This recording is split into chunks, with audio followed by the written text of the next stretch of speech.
Seni haber aldım qəmli səmadan, dolan bulutdan, yağan yağışdan. Xəyalın məni elə aparıb ki, uzaqlaşmışam dost tanışdan. Səni xəbər aldım qəmli səmadan, dolan bulutdan, yağan yağışdan. Xəyalın məni elə aparıb ki, uzaqlaşmışam dost tanışdan. Saçların özəl, gözlərin gözəl, ətrin edibdi ruhumu sərxoş. Qaşların incə, dodağın qönçə, səni öpüncə oluram mən xoş. Yaxşı ki varsan, sən də olmasan, həyatım bomboş, yaşamaq bomboş. Yaxşı ki varsan, sən də olmasan, həyatım bomboş, hər şey bomboş.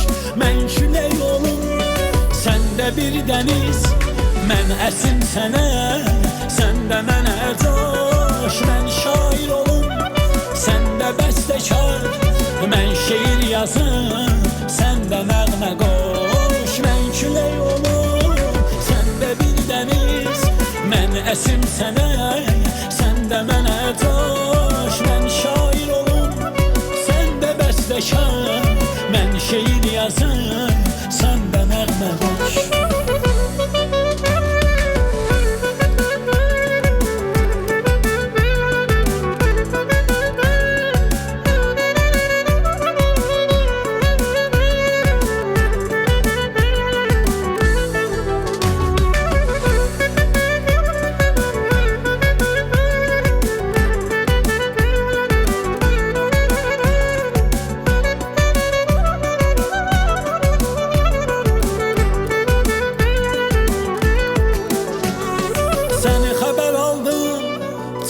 Güneşten, gelen bahardan, açan çiçekten, necə də şirinsən, necə də zərifsən, daha da gözəlsən huri mələkdən.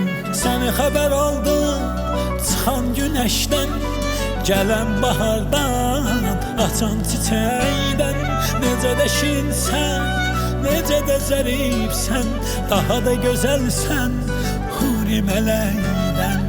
Gözlerin qonur, könlümə qonur, baxışlarından titrəyir tonur. Qaşların incə, dodağın qönçə, səni öpüncə oluram sərxoş. Yaxşı ki varsan, sən də olmasan, həyatım bomboş, yaşamaq bomboş. Yaxşı ki varsan, sən də olmasan, həyatım